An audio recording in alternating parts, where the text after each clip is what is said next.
Hokey pokey.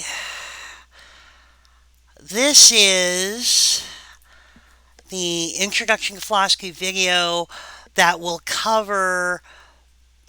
This is a weird video. It's going to cover reading 17, 18, and 19, Empiricism, Coherentism, and Reliabilism. And the reason why is because when I split reading 16 into two parts, because it's very long, I wound up touching on a lot of stuff on empiricism and reliabilism. I sort of explained both of those already. Um, and so what I'm going to do is I'm going to recap a little bit of that to set up the context for talking about coherentism, which will be the bulk of the video. And then the next videos are going to go on to, as the normal readings, virtue epistemology, social epistemology, standpoint epistemology, so on and so forth. Um, but yeah, so I get that these are a little weird. I understand that. Um, and it just happened that way.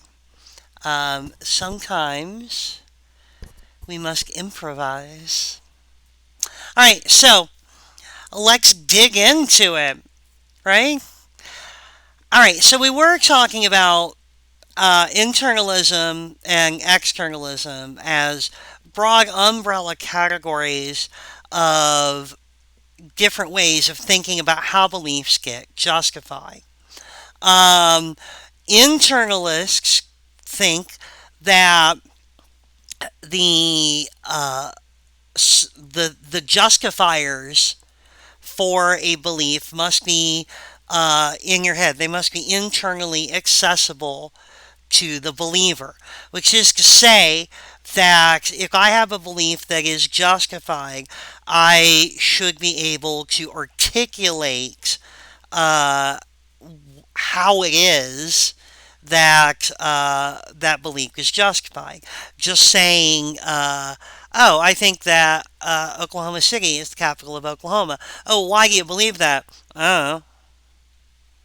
That's not enough for the internalist. The internalist thinks that the belief is not justified unless you have accessible to you in your mind um, the all the things that would justify your belief. In other words, you kind of have to know why. Remember, if having a justified belief is just the same thing as having a belief that we have good reason to think is true. Okay, because remember, justification is our stand-in for truth. We the truth relationship is an objective relationship between the belief and the external world, and justification, according to the internalist, is basically a set of other beliefs that convince us that the truth relationship holds between the justified belief and the external world. So basically, what they're saying is the internalist is saying is that um, the if you have a belief and you think you have good reason to believe it's true, you must have access to those good reasons. You must know what they are. You must be able to, at need, recite them and recount them, um, so that there's no like mystery box approach to this. You can't have a belief that is justified if you don't have access to the reasons for it. Um, so saying, I believe such and such, and I think it's true, and I'm like, okay, so why do you think it's true? And they're like, I don't know. That means that the belief is unjustified on an internalist account. Now, in, in order to relate this to real life and to explain why I keep looking off camera to my right here, in order to explain this. Morgan used to have a habit, still does sometimes, but used to have a habit early in the relationship. We'd be talking about something or discussing something, and Morgan would make a categorical statement, such and such. This is the right way to do this. And I'm like, oh, well, why do you think that? And Morgan would go, I don't know. And at first, what I thought was that Morgan just like arbitrarily decided. But it turns out that Morgan, being a very interesting person, uh, would go through a laborious process of figuring out what they thought the right answer to something was, and would have access to all of these reasons. And then, once they had secured what they thought was the right answer, they would throw the reasoning score overboard and just sort of forget about them. Right? Like, this is the right answer. Why do you think that? I don't know. What do you mean you don't know? Did you just make it up? No, I went through the whole process of figuring out, but once I had it figured out, I didn't need the reasons anymore, so I forgot about them. You make it sound like I do it on purpose. um, I don't know what you do when you're cleaning up old file folders and deleting old directories. um, anyway, hang on. All right. Um, that is a being that I went to great trouble to procure, because they don't make the licensed merch uh, anymore. They discontinued it, so I had to find this for the little web comic. This is a web comic thing Cartoon on Apple? and a cartoon called Strange Planet. Yes. Called Strange Planet on Apple, which we never finished watching despite your love of the beings. You really must be upset. I was never informed of this.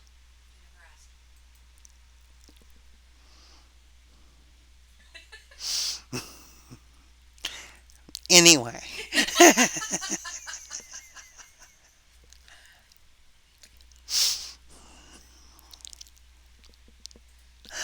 on next week's episode of Days of Our Lives, God, this is a pathetic soap. if there can be a philosophy themed sitcom, there can be a philosophy themed soap opera. Anyway, alright, here. I'm gonna. Okay, you're welcome. Anyway, where was I? Alright, so according to the internalist, Morgan's belief is unjustified, even if it had once been justified, because Morgan no longer has access to or knows why they have that belief. Um, I will revisit this example when we talk about reliabilism. Okay, so anyway, so that's internalism. Now, um, externalism is just the idea that the important thing, the thing that makes a belief a justified belief, is not access to internal access to the reasons why you think the belief is justified. It is the fact that the belief was produced by a reliable mechanism. Um, Now, so if Morgan, well, okay, sorry, No, go ahead. it's not. Reliabilism is the major form of internal externalism. So wait, let me rephrase that slightly. Externalism is the idea that the belief is justified if the truth relationship, which is external to the head, if the truth relationship actually holds, it can't be justified if the truth relationship does not actually hold. The main form of externalism is reliabilism, which says that the belief is justified if it is produced through a reliable method of getting beliefs that are in fact true. Okay, so if we thought that Morgan's methods of reasoning reliably produced true beliefs, then the belief is justified even if um, Morgan does not still remember how they arrived at that conclusion. Okay, so all that Morgan would have to know then is that, well, and even then, so all that Morgan would need to know from a practical epistemic level is that the procedure that they use to form beliefs is reliable, that it reliably forms true beliefs for them, but still, that's not what justifies the belief. It is the reliability itself that justifies the belief. The fact that Morgan knows that this is a reliable method for forming beliefs is useful. It helps Morgan get more true beliefs, but that's not what actually justifies the belief. Okay, so why would anyone think that? Why would anyone think that what we need from that a belief is justified, even if we don't understand exactly what justifies it? Because that seems strange at first glance. Um, it seems a little bit. It seems a little bit weird. Um, because maybe it's not so strange if we think that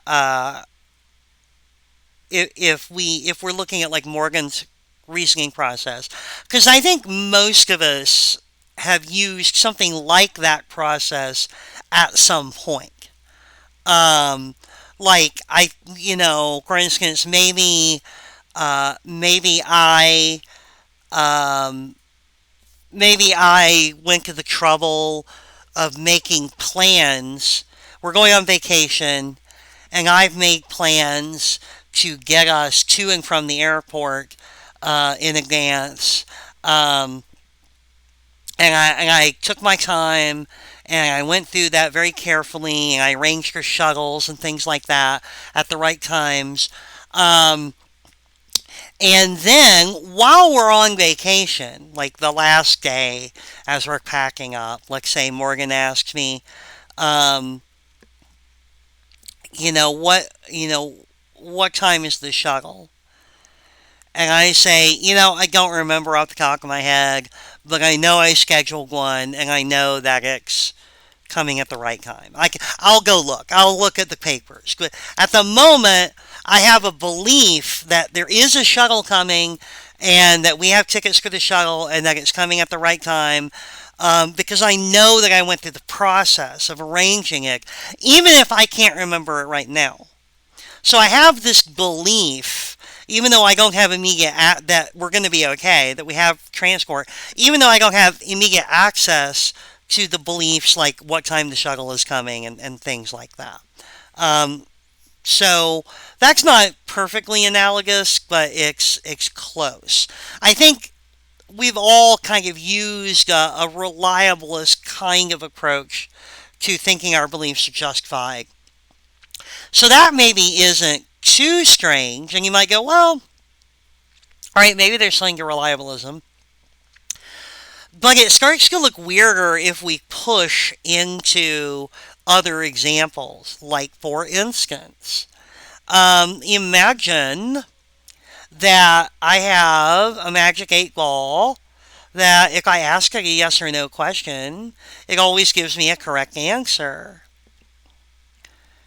And it doesn't matter what it's about, right? I could ask it, is Microsoft stock going to go up tomorrow or down?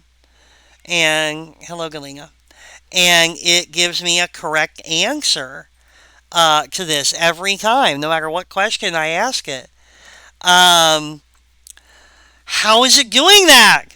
Is it psychic? Is it magic? Is it secretly hooked up to some kind of galactic Wikipedia where all the knowledge of the universe is collected? I don't know. I don't understand it. It just works.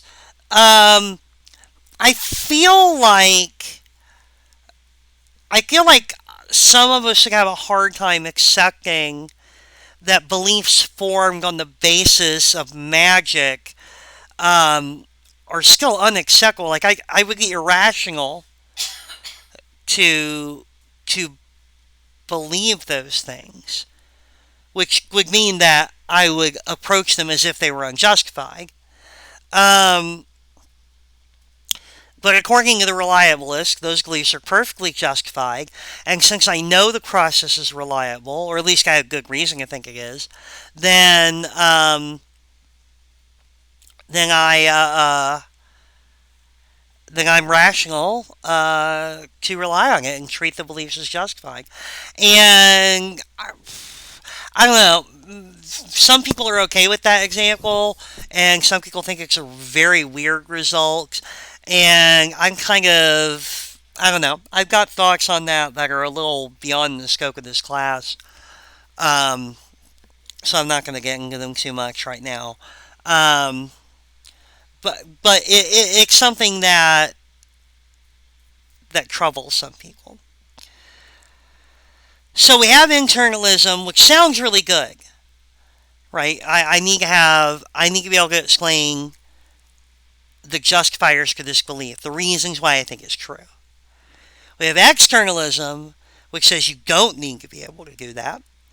And the main example of externalism is reliabilism. It only matters if the belief is gotten by a process that reliably produces true beliefs.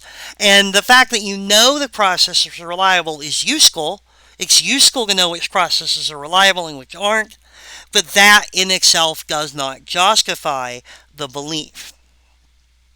Okay, why would anyone choose reliabilism over internalism?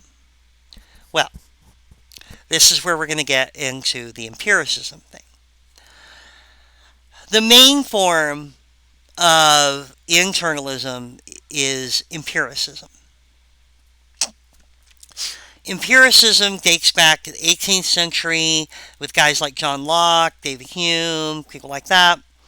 Um, and it was formulated as a response to Descartes' rationalism. We talked a little bit about Descartes.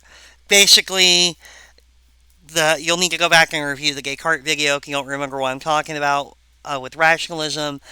But the short version is Descartes only believed that only beliefs that were logical truths were justified. In other words, beliefs that could not fail to be true. Those were the only justified beliefs. It turns out that doesn't leave us with very many justified beliefs. He tried to give an argument for why that wasn't true. Like, no, no, no, we'll have plenty of justified beliefs about the world around us. And his argument failed, and other rationalists tried for a long time to pick up where he left off and fix that, and none of them really got any traction, I think. Some people are big fans of Leibniz, who is a rationalist. I don't know what to tell you. I'd rather gouge out my eyes than read Leibniz or discuss him. Um, I had to do it in grad school. Never again. Never again. Um, I don't recommend it. Not a good time. I would rather read Kant than Leibniz. That's probably meaningless to you, but Morgan knows what a big deal that is. Right, I'm waiting for the response, and you're all like, and Morgan's like, um, anyway, Tried Leibniz, but Kant makes me want to tear my eyes out. try Leibniz. um, yeah. Anyway, so Don't you love the informal approach we take? Okay. I'm glad I can't hear you say, no! Get on with it! Alright. Anyway,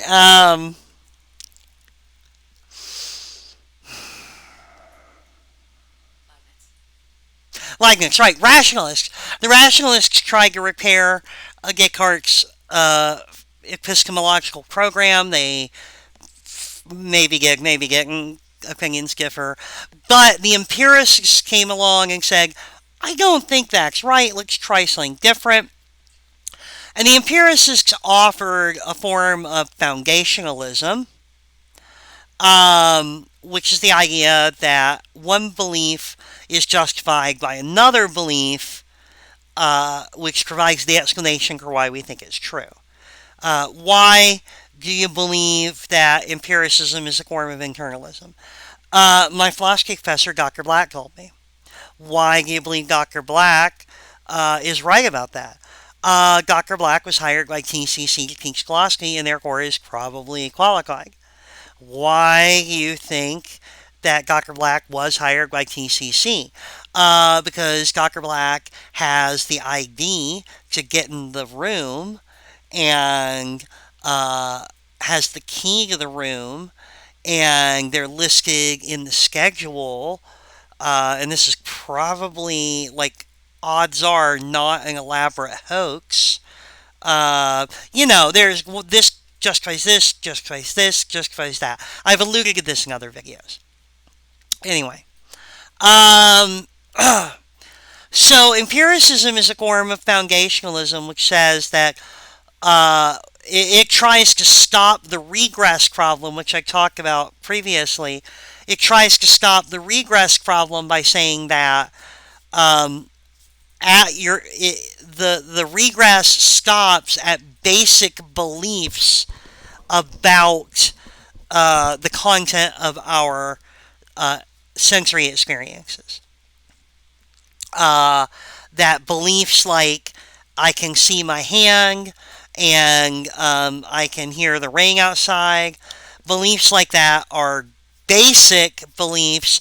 They don't need justifiers. Because their special nature, which are basic, they form a base, thus basic. So basic, not basic. Anyway, they form a base upon which other beliefs are rationally constructed, and that's the whole ball game.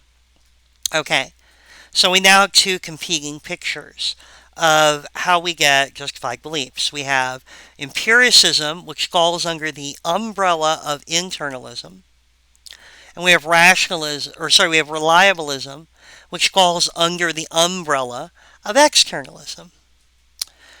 Empiricism says that all beliefs are empiricism says all beliefs are justified by other beliefs, and all of those ultimately are justified by basic beliefs in the content of our sensory experiences, empirical beliefs. Um, okay, so that sounds pretty reasonable, and it's a form of internalism because if I have a belief, I should be able to, with a little thought, uh, go back down the chain all the way to because I saw something that made me believe this, and then that made me believe that. I can trace the line of descent of beliefs of justification all the way back to my sensory experiences, and boom, and therefore it is an internalist. Empiricism is an internalist approach. Why would I switch to reliabilism? Well, the main reason that we might be reliabilists is there's two main reasons. First, some people just reject the basic belief concept as special pleading. Um, that that we can't have. If you are a foundationalist, if you say that a belief requires another belief to justify it, and I say, well, what about infinite regress? You can't say, oh, well, except for some beliefs.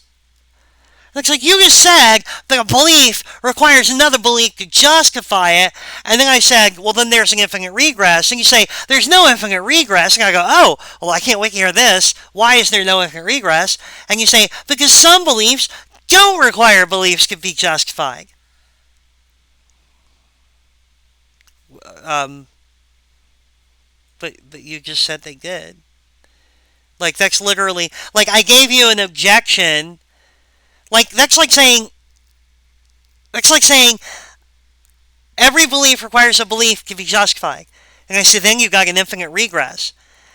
And I say, no, I don't have an infinite regress because I've decided I don't want one. Every belief needs another belief to be justified unless it would be inconvenient to me. And then that one doesn't need another belief to be justified. I win, Glusky. I win, Glusky. It sounds a little ad hoc. It sounds a little arbitrary. Um, I don't know. Some people do not find it to be a convincing argument. The empiricists just kind of are like, look, I know that this sounds shady, but we have to start somewhere, and this is a reasonable starting place. And if you think that every belief requires another belief, I mean, I'm okay with saying every belief requires another belief to justify it, except for these, because what else are you going to do? Right? I mean, we already established that skeptical arguments of the what if none of this is real variety don't go anywhere. And this is another kind of skeptical argument. It's called Pyrrhonian skepticism. I'm not going to spell it again. I spelled it in a previous video, and it took me a long time because it's a long word, so I'm not going to do it again. Pyrrhonian skepticism is just another form of skepticism, and ultimately, skeptical arguments lead us to, so you don't think there can be justified beliefs, so you don't think there can be knowledge. What do we do with that, man?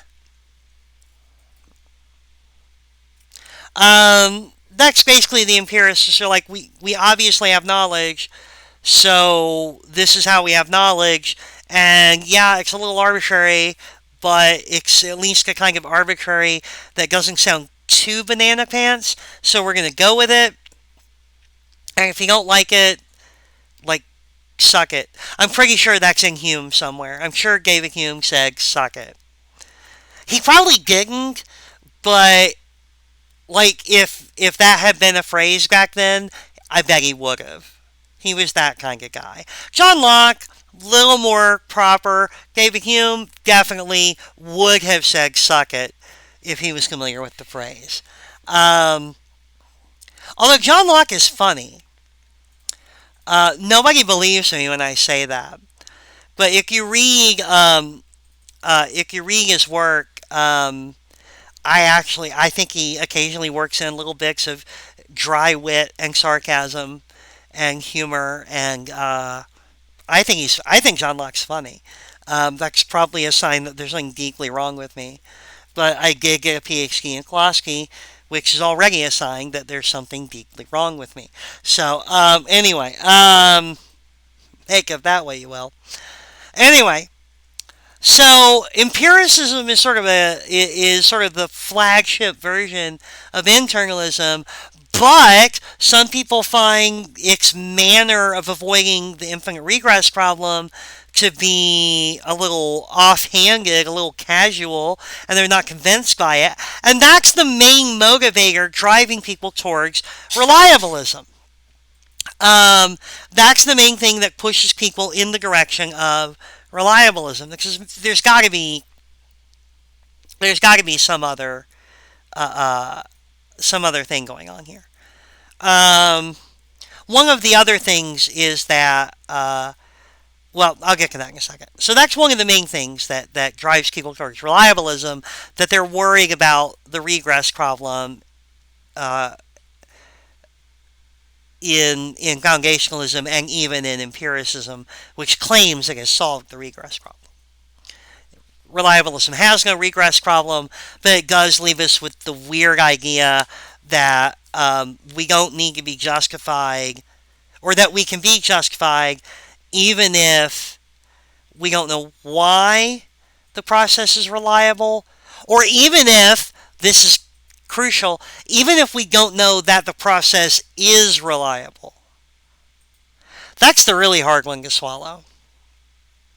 Um, I can almost live with, if I had a black box process like my Magic 8 Ball, and it reliably produces true beliefs, and I had tested it and I knew that it reliably produced true beliefs, um, I can almost accept that. But that basically brings me back to internalism, I guess. That I have to have a belief in my head that explains why I think this is true. The reliabilists are hardcore. They think that you don't have to have a belief in your head that explains why you think the justified belief is true. And so that means that if I pick up the Magic 8 Ball and I ask it a question and it gives me an answer and I believe it, even though I have not tested it and I do not know the 8 Ball is reliable, if I believe it, I am justified in believing it, and that's a bridge too far for me. I just can't accept that.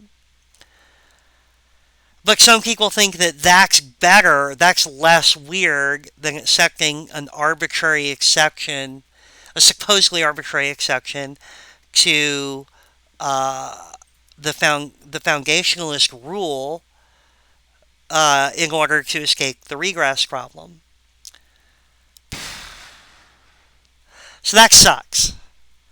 That's we're caught on the horns of a dilemma. Either we accept a fundamentally foundationalist account of justification in empiricism, and we just get comfortable with the fact that we decided that some beliefs are basic, and that we're not gonna be troubled by the fact that is like an exception that we've made entirely to avoid infinite regress. Um, I mean, the empiricists make arguments. Locke makes some pretty extensive. He tries to persuade you that it's reasonable to make this exception, but in the end, you're saddled with thinking. You're like, either I'm okay with this or I'm not. And if you're not, the reliabilists are right there being like, hey, we have reliabilism, which is a brand of externalism, and this explains when beliefs are justified and when they're not. Um, but it requires you to accept some pretty weird cases too, when you really push it to the edge. Crap. So, what do we do about this? Well,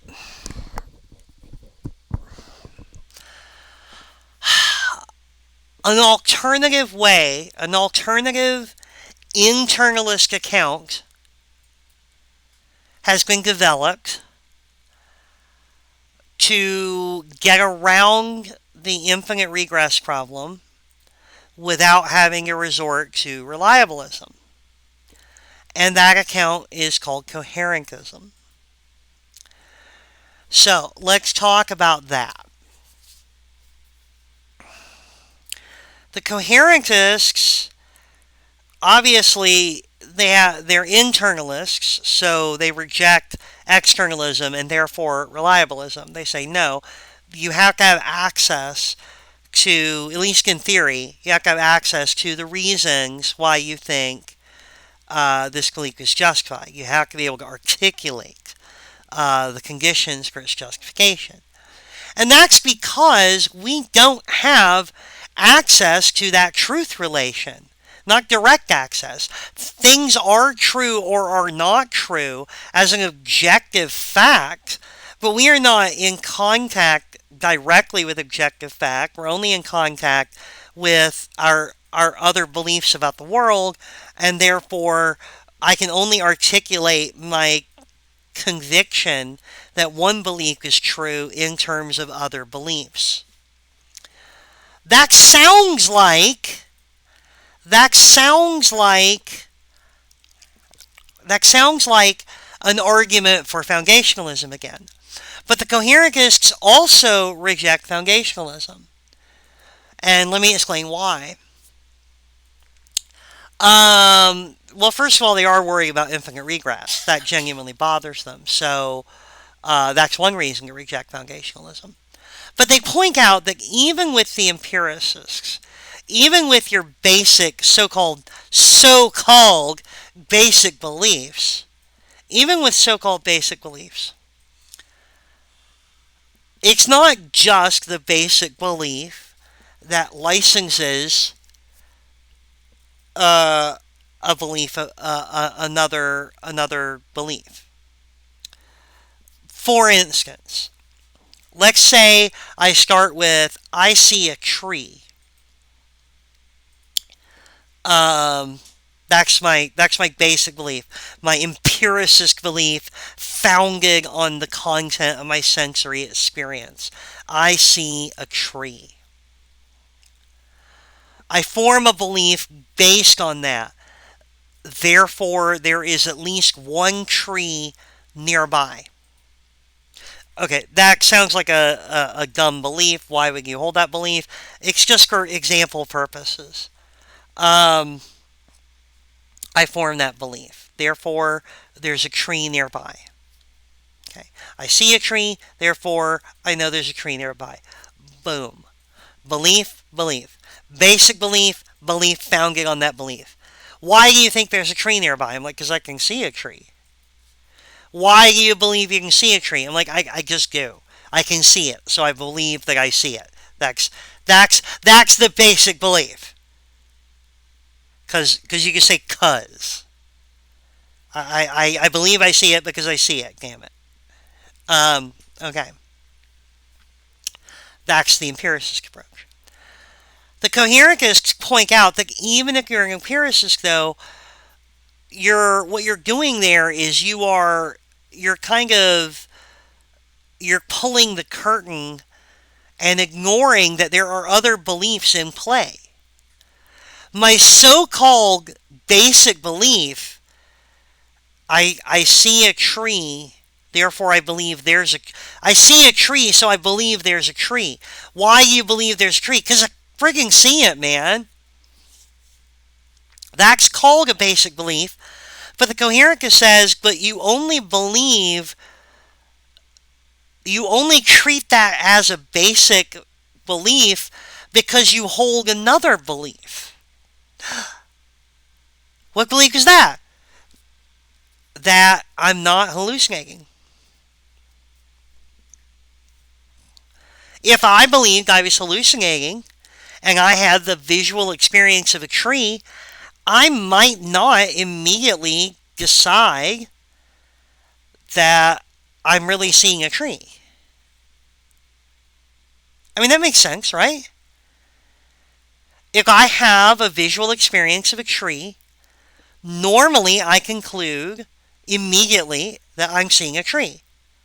That's because, according to the empiricists, that's because the content of my sensory experience, my visual impression of a tree in this case, immediately licenses the belief I see a tree. And that belief is basic. I don't need another belief to justify it. I have a visual experience. I am justified in having a belief describing that visual experience. Boom. But the coherentist says that's not true. You have misrepresented the process at work. The process at work is you have a visual experience, you then reference the other beliefs you have in your head. One of them being, I'm not hallucinating. This is Elias. I don't know if you've met him before. Anyway, one of those beliefs, I have a visual experience of a tree. I have I have a belief that I'm not hallucinating, and therefore, I feel justified in holding the belief I am seeing a tree. So basically, what the coherent is pointing out is that empiricism is not an escape from an escape from the infinite regress problem. Empiricism suffers all of the problems of any other variety of foundationalism. And this will generalize. There are other foundationalist accounts that treat different kinds of beliefs as basic. Um, they all pretty much treat sensory experience as basic.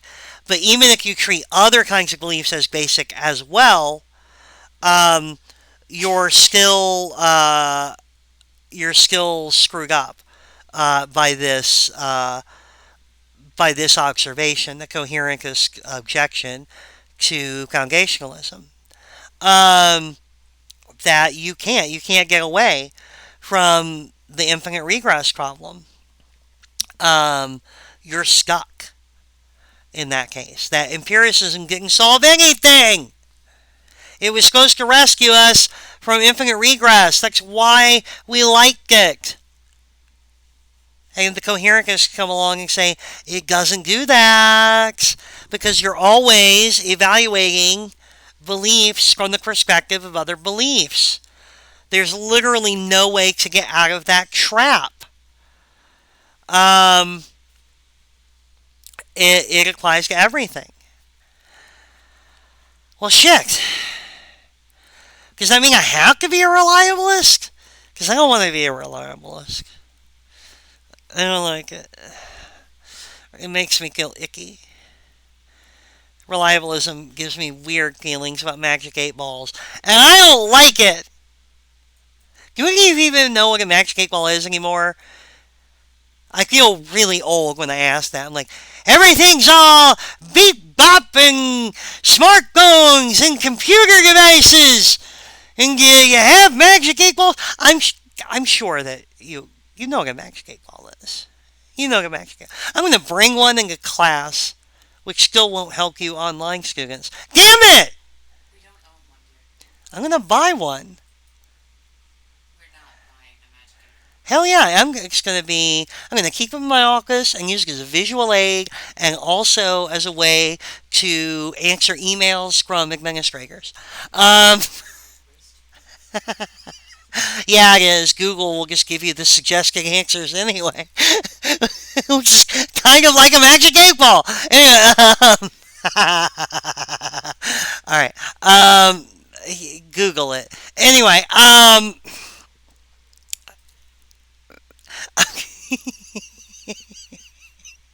Morgan's got that look on their face.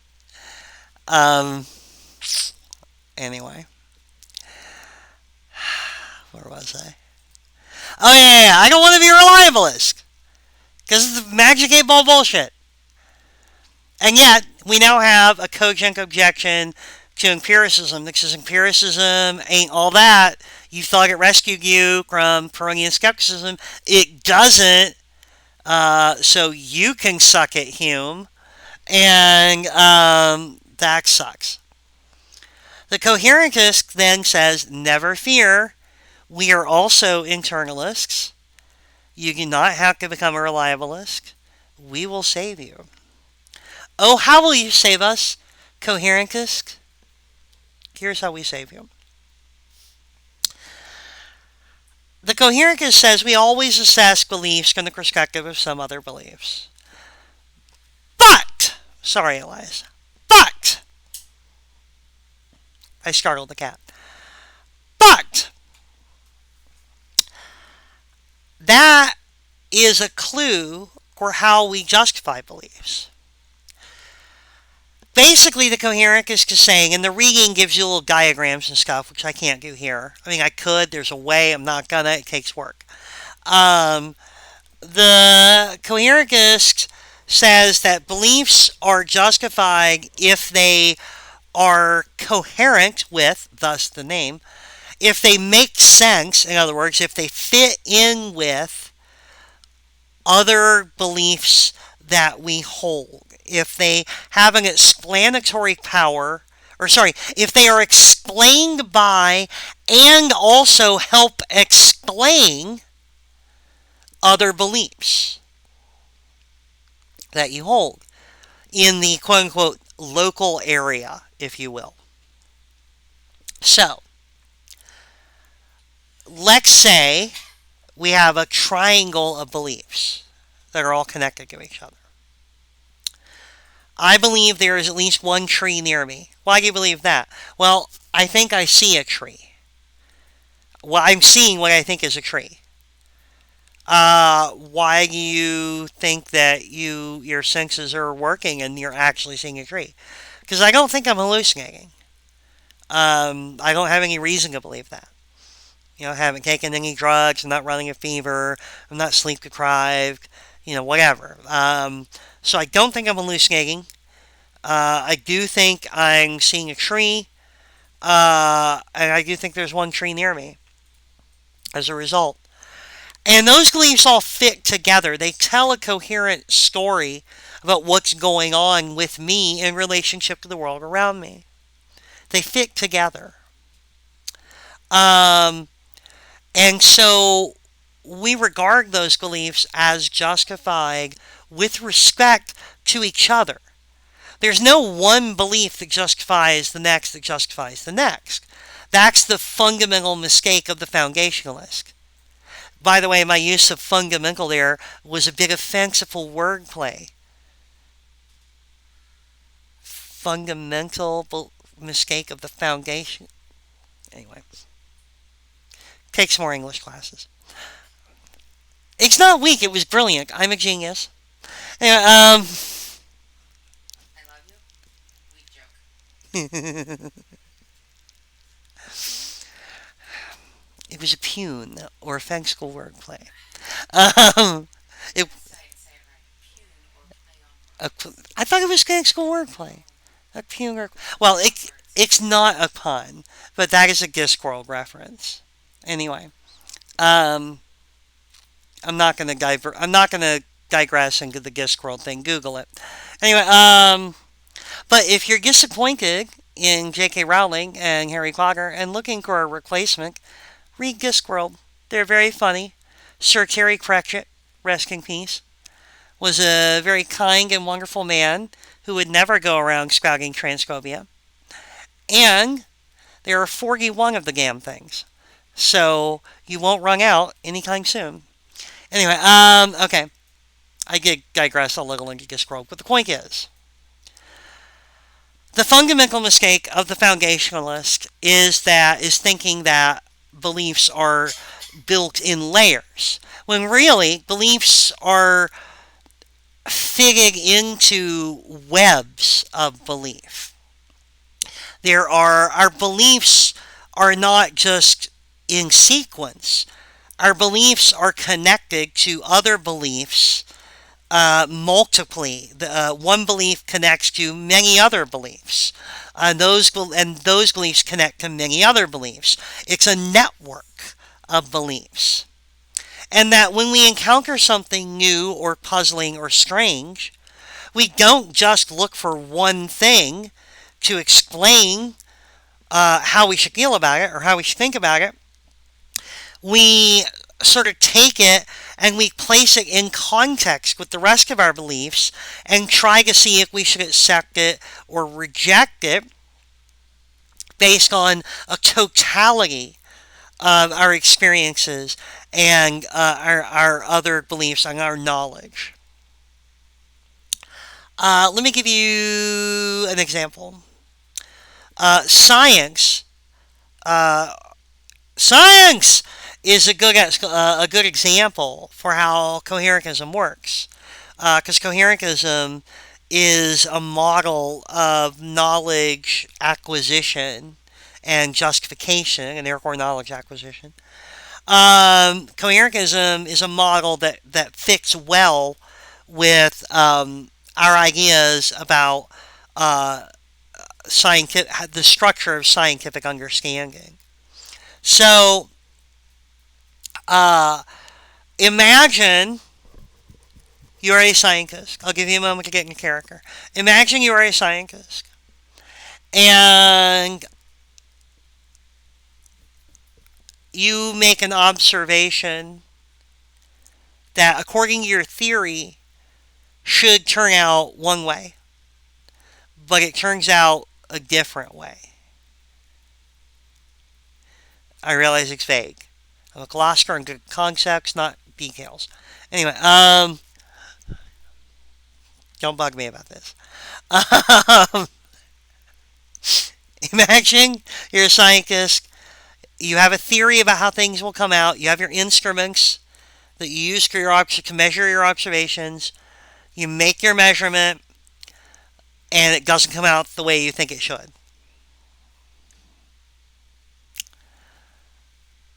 What what do you do? My in-class group said you test it a few more times. Okay, and that's probably true, but why do you test it?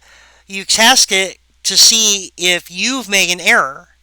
Is there an operator error? Did I just screw that up? Did I screw up the experiment somehow? Okay. If you keep getting the anomalous result, you're probably getting screw up the experiment unless you're making a consistent mistake somehow. So now you got to wonder about your instruments. So you go and check your instruments. You try it with a different set of instruments, maybe. Okay. And if that comes out okay, then maybe your theory is wrong, right? So I want you to imagine a little triangle with theory at the top, and at one corner, instruments, and then at the other corner, the actual observation. If you think the observation is wrong, you think that because you believe the theory and the instruments are both correct. If you think the theory is correct and the observation is actually what you're getting, but you still think your theory is correct, then the instruments must be wrong.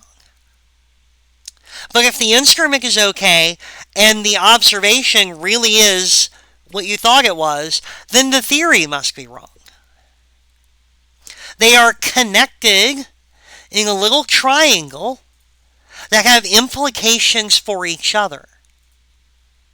And if they're all correct, then the reasons why we think they are justified are mutual. They are mutually explanatory.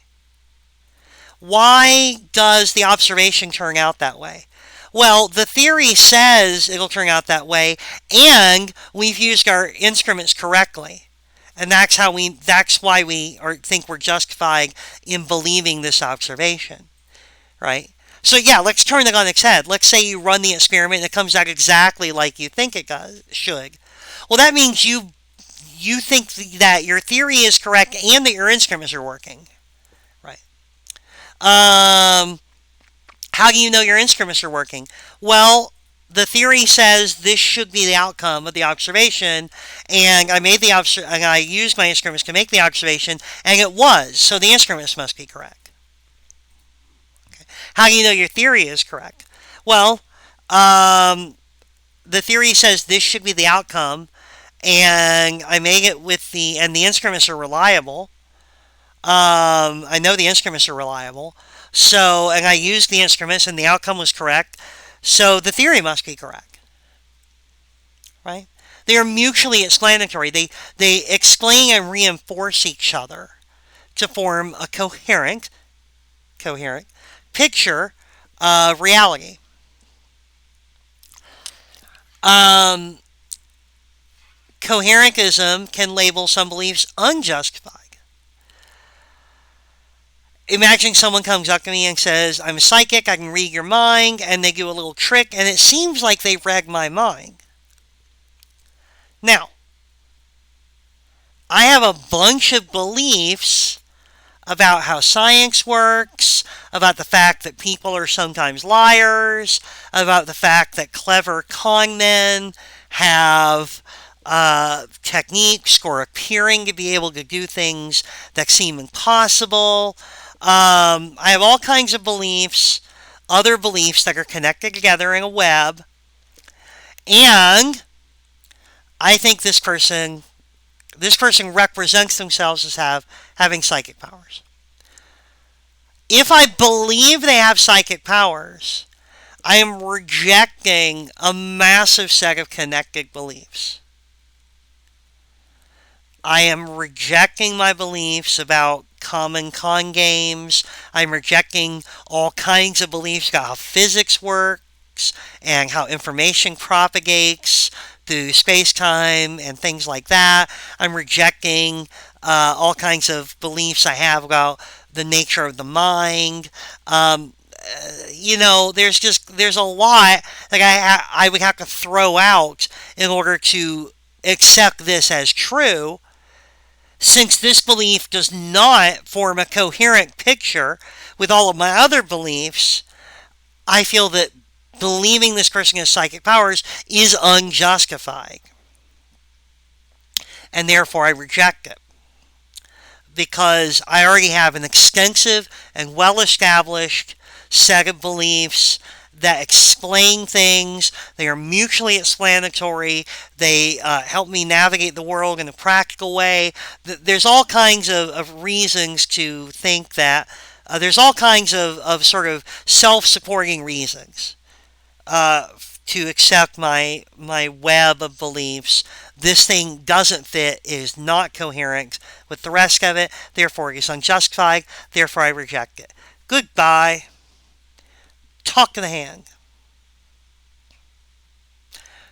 So, the coherentist thinks. Now remember, the phrase, this belief is justified, is just another way of saying I have what I take to be good reasons to think that this belief is true. Okay, that's what justification is. Justification is the idea. Uh, if we think a belief is justified, we think we have good reason to accept that belief as true. So if I say this belief is unjustified, it would be I, I I do not have justification to believe that this person has psychic powers. I am saying I do not have what I take to be good reasons to believe that this person has psychic powers. Why? Despite the evidence, he showed me something. Yes, but the alternative explanation that this person is using some kind of trick, even if I don't know what it is coherent with my beliefs about the nature of the mind, my beliefs about how physics work, my beliefs that there are con men and they're very clever and they're good at convincing people of impossible things. All those beliefs are coherent with the belief that this is a trick and this guy doesn't really have psychic powers. The belief that he does have psychic powers and this isn't a trick is not coherent with all of those beliefs.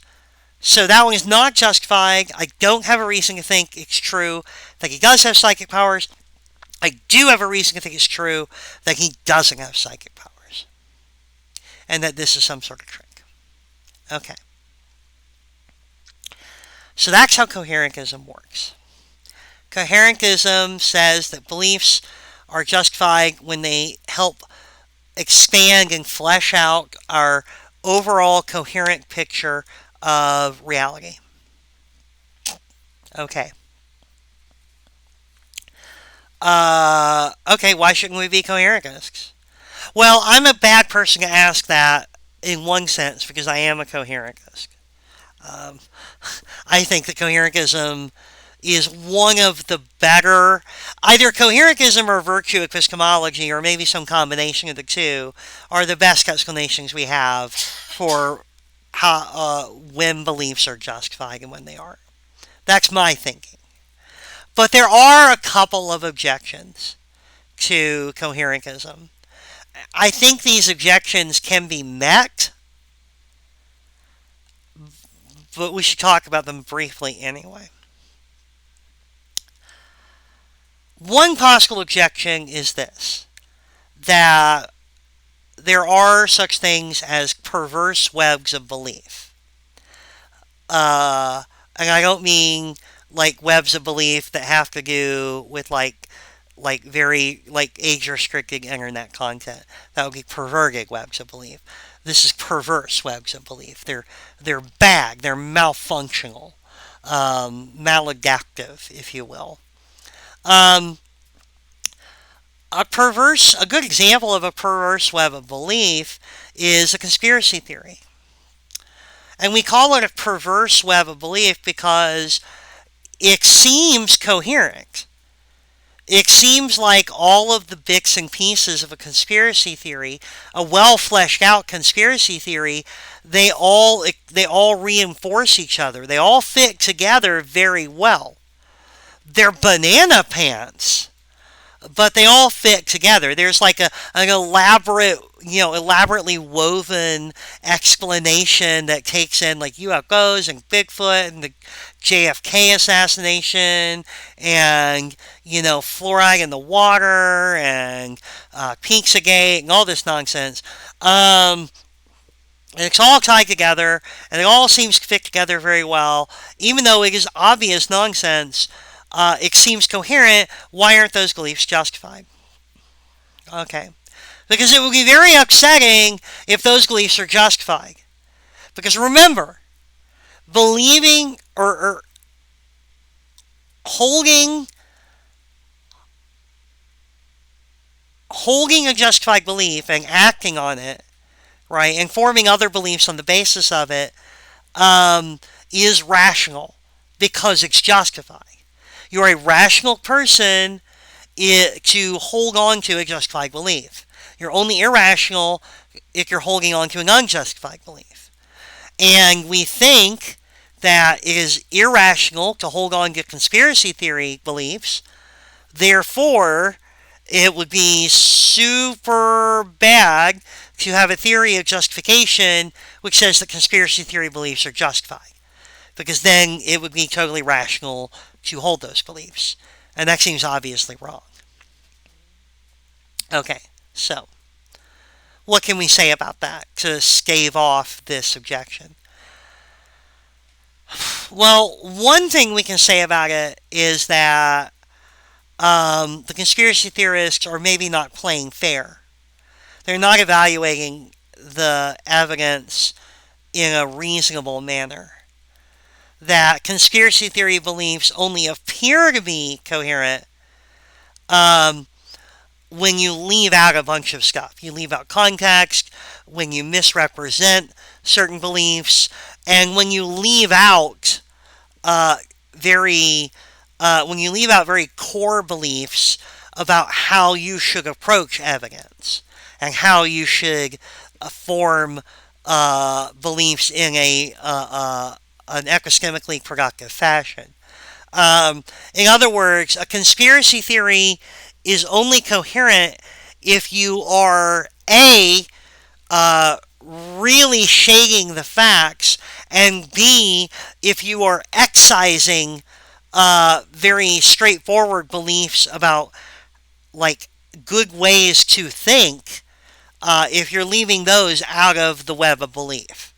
Um, and since it seems like epistemically we have an obligation to keep those beliefs on board, that we can't just throw those overboard, um, it seems like a conspiracy theory can never be coherent with beliefs that actually put us in contact with the real world around us.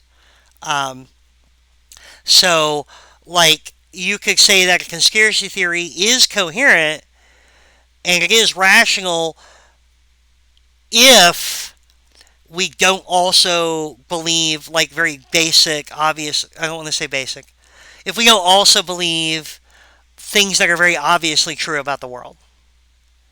Like the only way is coherent is if we leave out from our web of belief, if we leave out a bunch of stuff that is very obviously true. And it doesn't seem like we can reasonably do that, so conspiracy theories are not, in fact, actually coherent. Okay. All right. So that's I feel like it's not a terrible answer to perverse webs of belief. That's not a horrible answer.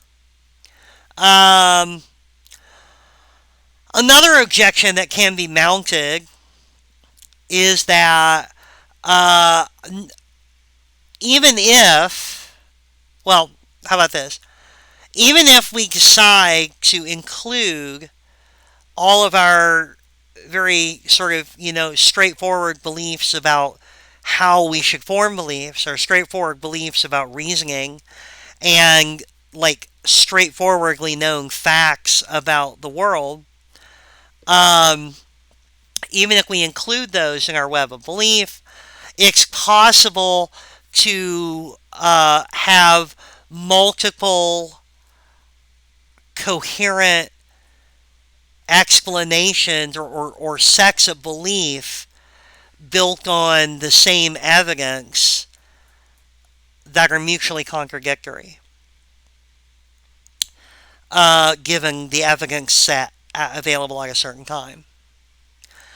This happens in competing scientific theories. Given the evidence available to us right now, there are multiple different, fully coherent and fully worked out. There are multiple different and mutually exclusive theories about how gravity works. And I'm not talking about the mechanics of gravity. Like, the mechanics of gravity are pretty well established.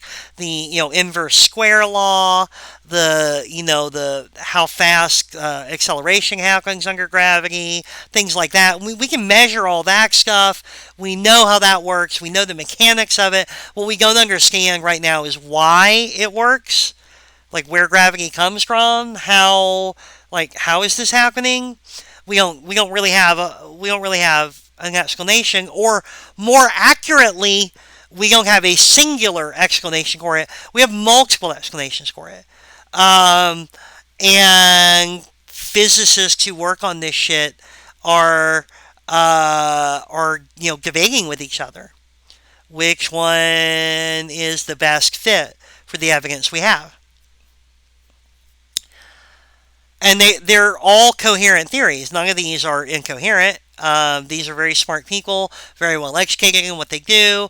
They aren't offering, like, ass pull kind of. They didn't just pull this stuff out of their ass. This is stuff they've worked very hard on, and these are theories that all make sense within the context of certain assumptions. Um, but, like, they're all mutually exclusive, and we have no way of deciding between which assumptions we should be holding because we don't have enough of the right evidence. Troubling. What can we do about that? Well, that is formally known as the problem of underdetermination. And it applies to a lot of stuff, a lot more stuff than just weird astrophysics theories. And I get into that in more detail in my philosophy of science class, my history of philosophy of science class, that I offer every spring. Hint, hint. But the short answer, one short answer, is that maybe we don't do anything about it. That maybe this is normal. That mutually exclusive coherent theories of things are not perverse if they are taking into account all of the relevant facts rather than just some of them, or like relevant facts that have been misrepresented. If they are taking into account all of the relevant facts, which would necessarily include facts about how we should go about reasoning, so that you can have multiple coherent explanations of things, um, multiple coherent webs of belief about certain subjects, if they are taking into account all of the relevant facts, and the relevant facts are not decisive between those explanations, that it's okay to have multiple coherent theories, and that it's rational to believe any one of them. But it's also probably rational in the face of the fact, like when you are confronted with the fact that there are multiple perfectly coherent and perfectly reasonable theories about this one thing, that the evidence underdetermines this, that maybe you should exercise a little, like, the reasonable stance is to be like, well, I think this one is probably correct, but I have to kind of reserve judgment a little bit. Like, I recognize that that's also a good explanation for it, and that maybe when we get more evidence, that one will turn out to be true and mine will turn out to be not true. Like, like that's possible. So, whereas the answer to perverse webs of belief is to say that if they really did take into account all the relevant beliefs, they wouldn't be coherent. The, with underdetermination and multiple alternate theories that are coherent, um, the answer to that objection is to say that, to bite the bullet and say that some situations, there are certain situations where you can take into account all of the relevant beliefs and still have multiple competing coherent webs of belief that spin out from those, and that's just something we have to live with. Like, we're not always going to be able to just have one coherent set of beliefs about something. Um, in fact, Thomas Kuhn's ideas about how science advances sort of depends on this idea that paradigms of competing scientific paradigms, uh, the way that you can decide between them is by doing what he calls critical experiments, where you devise an experiment that will provide you with, if it works, that will provide you with the kind of evidence you need to decide between those competing coherent webs of belief. That's the point of science, that there's multiple theories about things, and the evidence isn't always going to tell you which theory is correct, because they're both reasonable, they're both rational, they're both coherent, and the thing to do about it is to figure out a way of generating new information that will provide a decisive breaking point, that will allow you to say, oh, this that will provide you with information that is coherent with one set of beliefs and isn't coherent with another, and thus give you a way to decide between sets of beliefs. So that's one possible answer there. Um, and the last possible objection to coherentism is the idea that we have lots of little webs of beliefs about things that are all sort of hooked together, um, and that I may hold beliefs that aren't completely coherent with all my other beliefs. No one is perfectly rational. Um, I may hold beliefs like, now this is a more direct incoherence. Um, like, for instance, I think there's probably, I think there are really good, convincing arguments that it is ethically better to be a vegetarian or a vegan than it is to be a meat eater. I also believe that it's okay for people to keep eating meat from a moral aspect. Maybe there's a way, like maybe there's some intervening territory between those two beliefs where a sufficiently worked out ethical theory would allow me to explain holding both of those at once. Or maybe they're just not coherent with each other. Um, how is that okay? Well, the possible answer there is that, again, this is not congregationalism, this is coherentism, and that any given belief must be coherent in a larger sense. We're mostly concerned about whether that belief is coherent with the beliefs, quote unquote, near it, and not the beliefs that are distant from it in the web. Um, so maybe both of those beliefs are pretty coherent with the beliefs that are local to that one, and thus you can accept them into your web of belief. And then as the web sort of grows larger and larger, that there are like that there may be little places where we say this is more or less coherent, so we accept it. This is pretty coherent, so we accept it. But because I'm not demanding perfect coherency, and how would you measure that? Because the beliefs don't have to be perfectly coherent, it means that there is a kind of fuzziness to my web of beliefs where there's going to be janky bits here and there. I'm going to have some beliefs that don't really seem to fit with other beliefs.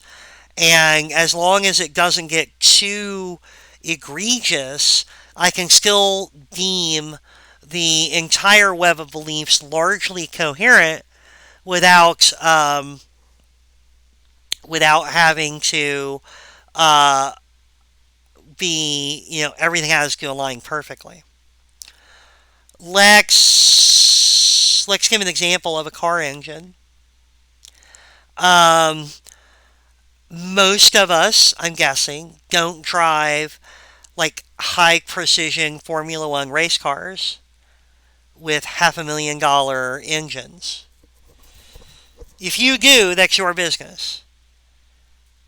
Um, they seem like they wouldn't get very good mileage to me, but that's okay. Um, and I bet they don't have cup holders. So anyway, just saying, I've got a cup holder. Um, I don't have any USB ports in my car. Morgan's car has USB ports. My car is very basic, and that is basic. Um, Not basic. It's basic. Anyway. Hi. Hi there, Elias. Elias doesn't like the bad weather. Anyway. Um, F1. Oh, right, right. Most of you are probably not driving F1 Formula race cars. Um,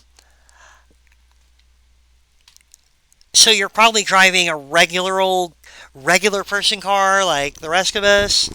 And the thing about those is they work fine. They're functional. They work okay. But you have to be aware that in the engine there are going to be little inefficiencies.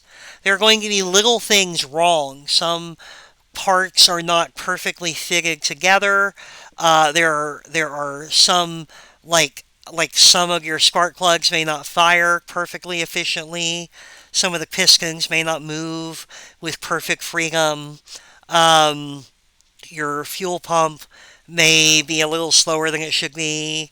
Uh, there's going to be little inefficiencies, little imperfections in the whole thing, but you can still look at the overall engine as a whole and say that it works.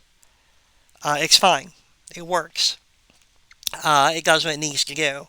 It functions as an entity where all of the individual parts are working together to do their job, even though if you look at them individually, each individual part, they're not all doing their job as perfectly as they could be.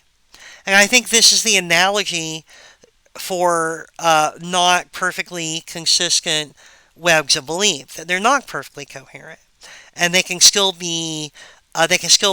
provide justification for their constituent beliefs, even though they are not perfectly coherent. They're coherent enough. They're mostly coherent. Um, when does a web of beliefs become incoherent, perniciously incoherent? When does it start to break down?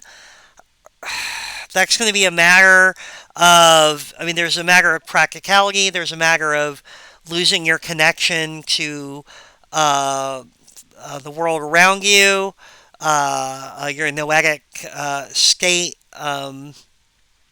There's going to be a matter of losing connection to certain, what you might say, core beliefs that sit at the center of the web, um, which would include the beliefs about how to function rationally.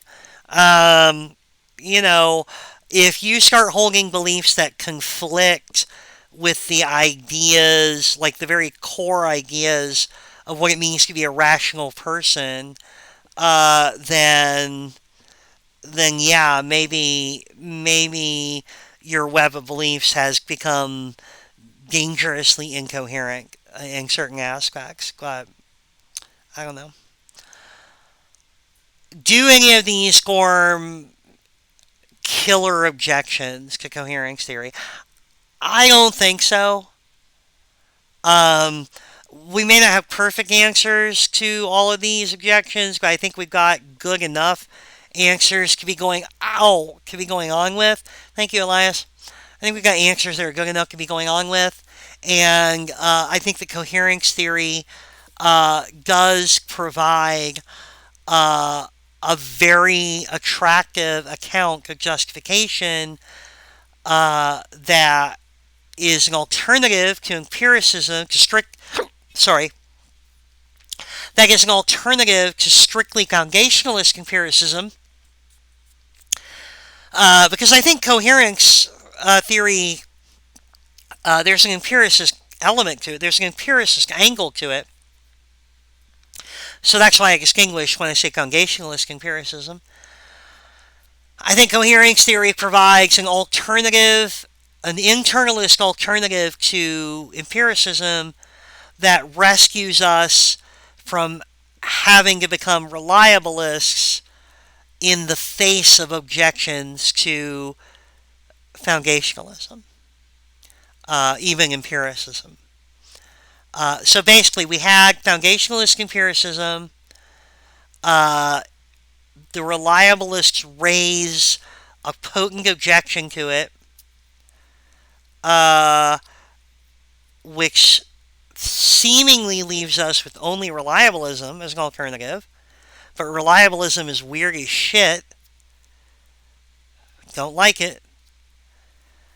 And income coherence theory, riding in on its coherence horse to coherence rescue us from the coherence threats. Wait, I kind of lost track of that metaphor, but anyway, coherence theory shows up and it says, yeah, foundationalist empiricism is a little jacked, but you don't need to be reliabilists. We can keep being internalists because we have access to the reasons. We understand why this is justified or why it's not. I can name the reasons. Um, we can still be internalists without being foundationalists and without having to give up internalism for reliabilism, which is a variety of externalism. So I feel like coherentism is a pretty good move, and hopefully you do too. No, I'm not trying to be didactic here. I'm not trying to persuade you. I'm just offering my analysis. Um, but anyway, so there we go. Okay, that's all. Next time we'll be talking about virtue epistemology, and then we're almost done.